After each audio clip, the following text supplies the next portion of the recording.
Well, I'm in Gloucester. That's Gloucester Cathedral behind me, and there's been a Christian place of worship here for 1,300 years. That's quite a long time. We're not actually looking at the cathedral, even though it's really interesting. It's the only place outside of Westminster since 1066 where a King of England has been crowned. That would be Henry III in 1216. He was then crowned again in Westminster a few years later. But actually I'm more interested in a guy called John Hooper, who was installed as the Bishop of Gloucester in 1551. And that was on the 8th of March. Within 4 years, he was being burned as a heretic on the other side of the cathedral. And we'll go and have a look at that site later where there's a statue of him. That's quite interesting. So who is John Hooper? Why was he made a bishop? And why was he burned? And what can we learn from his life and from his death? That's what we're looking at in this video. My name is James Cary. I'm a writer and a blogger. I write a weekly almanac called Cary's Almanac about the Christian calendar. There's a link to that below. But if you like this video, you're going to love that almanac. So let's have a think. Who is John Hooper? So John Hooper was born in about 1500 near, we think, Cleve in Somerset, which is my county where I make quite a lot of these videos. And surprisingly, he was in a monastery.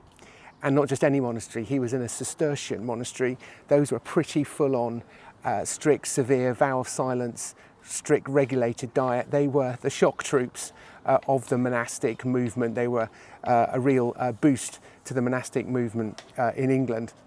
And so, as we will see, John Hooper didn't do anything by halves in his life. He was happily in this monastery, but as Henry VIII started to become more interested in Reformed theology and Protestantism, obviously initially for his own ends, to get a marriage annulled to Catherine of Aragon so he could marry Anne Boleyn, he broke from Rome and unleashed a certain amount of Protestantism, which once the toothpaste was out of the tube, they couldn't really get it back in. And it seems that Hooper caught some of this. He ended up as a chaplain to some wealthy aristocrats, and he picked up some of this Reformed theology.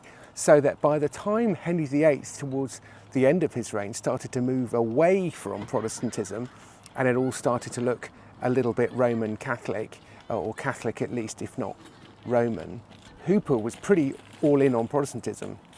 And so it wasn't really safe for him to stay in England, and he moved to Europe, where there was lots of Protestantism going on.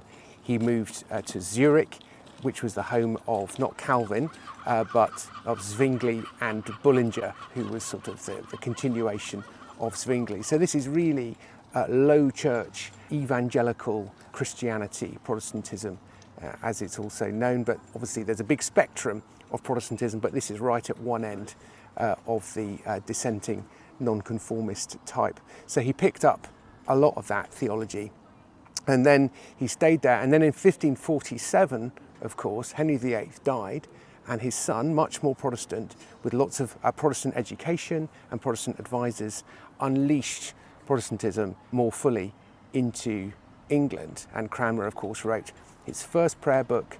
And interestingly, when it was brought in, there was a revolt. And actually, Hooper arrived back in England in 1549, in May. In June, there was a huge uprising in the West Country, where Hooper was from. They didn't like this new prayer book.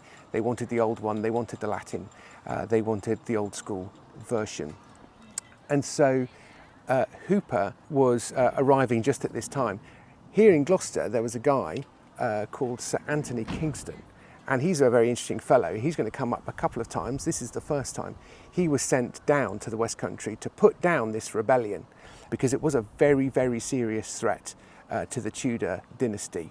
And actually, in fact, I went to the Chalk Valley History Festival a couple of years ago and heard a talk about this, and just how serious it was to challenging Edward VI's rule, because Mary was still waiting in the wings, and she would have taken us back to Rome in an absolute heartbeat.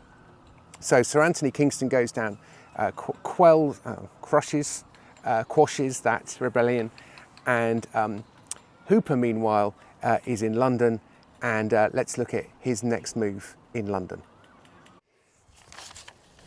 So how did John Hooper end up becoming the Bishop of Gloucester? He was in London and he was clashing with the Bishop of London, Bonner, because he was a very good preacher, and obviously he didn't like the old school Bishop of London that was Bonner, represented Rome and Catholicism.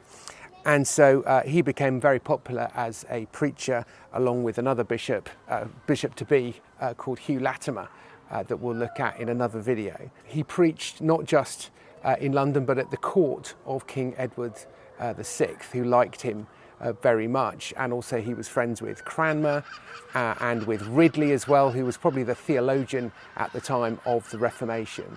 So he had powerful friends. He was a great preacher. He was also quite difficult. He was quite full on. And so when he was appointed to be the next Bishop of Gloucester in 1550, what's the date here? 1551, I think, it was not a straightforward thing. So there would have to be a ceremony, and he would have to wear vestments, and he would have to swear certain things. And of course, he'd spent a lot of his formative thinking about theology in Zurich with Zwingli and with Bullinger. And so that was a very, very nonconformist sense. So it didn't sit very well with the establishment and with the Church of England, and with even the concept of the church and the nation's church. So there was a bit of an impasse, and he absolutely dug in, because for him the Reformation wasn't going far enough and it wasn't going fast enough. And so he basically said, I don't want to be the Bishop of Gloucester, which was puzzling, particularly to the king, who was like, oh, I wasn't aware that you thought you had any choice in this matter. But Edward VI did like him very much and did intervene and try to make it possible. But Hooper still dug in, and actually he caused such a stink, he ended up in jail. They ended up taking him to, which one was it? To Fleet Prison. He ended up there. And eventually he backed down and thought, you know what, I can probably do this for the sake of the church, for the sake of the gospel. And this is where it's a really interesting debate over the Reformation, because Stephen Gardiner, who's one of the bad guys for Protestants, he was a very key person in turning back the tide under Mary. Gardiner sort of saw that if every clergyman had to make up their own mind over every bit of theology, then there would be absolute chaos, which of course there was and there is. And so he realised that the authority of the church is really, really important. And if you want to be a bishop in the Church of England, you don't get to choose what your theology is. This is the service. This has been authorised by Parliament. And so you need to get on with it and obey the church. And obviously Protestantism's never quite fully reconciled itself to that way of thinking in the way that the Roman Catholic Church obviously has. So eventually he wrote a sort of a fulsome apology to the king without mentioning anything in particular. And in the end, his installation here at Gloucester Cathedral was a bit of a non-event, and he became the Bishop of Gloucester. What sort of bishop did this firebrand evangelical make here in Gloucester? And of course he was a bit of a stir when he first got here. But actually, I think from what I've read about his time as bishop, he was very diligent, and he was very consistent. And so as a bishop, he would have to hear various cases in the consistory court that regulates behaviour.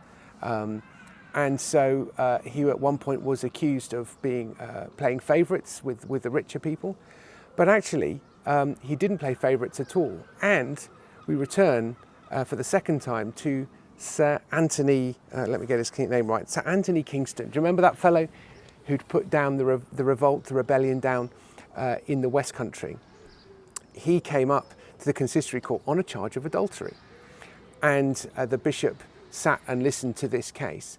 And Sir Anthony thought, I shouldn't have to get the approval or disapproval of a bishop, let alone this bishop. And he slapped him in the face. He slapped Bishop Hooper in the face, for which he was then fined £500. I think that was heard by the Privy Council. You don't get to slap bishops. Even today you don't get to slap bishops, thankfully. And that was a really big deal. And the case of adultery still had not been resolved. And so he had to sit under the bishop. And Hooper potentially made a very powerful enemy under Sir Anthony. But that's not the last that we've heard of him. But of course, 1551 he's made bishop. In 1553 it all changes. So what happens in 1553? Edward VI dies, and all of the hopes of the Protestants are swept away. Their attempts to get Lady Jane Grey onto the throne of England goes horribly wrong, not least for Lady Jane herself and her husband. Mary I is swept to power on a wave of popularity. That's how I was taught it at school anyway, but I think genuinely she was very much desired and wanted. She was the daughter of Catherine of Aragon, who had actually in her time been a very popular queen. And so Mary I becomes the queen, and she starts to reverse all of the things that Edward VI had done and that her father Henry VIII had done, not least reattaching the Church of England, the Church in England, to Rome. And of course this was always going to be bad news for Bishop Hooper, who was never likely to change his mind or recant. He was pretty extreme.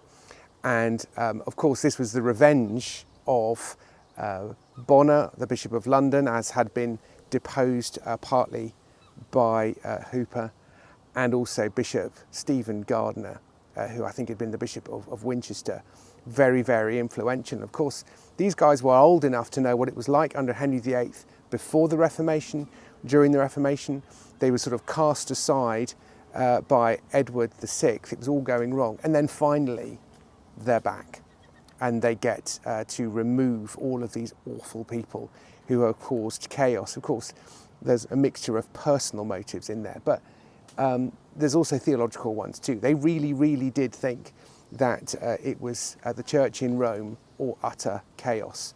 And so they had thrown their lot in with Rome. And so Hooper was arrested. He refused to change his mind on anything. He refused to agree that we should go back to Rome and be under the Pope. And of course, at that point on, his days were numbered, certainly as bishop. And he just made life harder and harder for himself. He was put in prison, first in the Clink prison, which is a horrible prison to be in, not even the Tower of London, and then in Newgate prison. And eventually he was given the great news that he would be burned, but that he would be burned in Gloucester, the place where he had been bishop.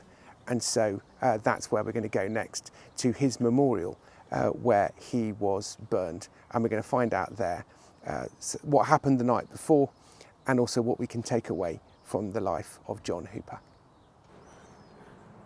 So that is the statue erected in the 19th century to Bishop Hooper. In some ways, Hooper would have been appalled to have a statue because he wasn't a fan of statues, because he was a fairly radical Protestant.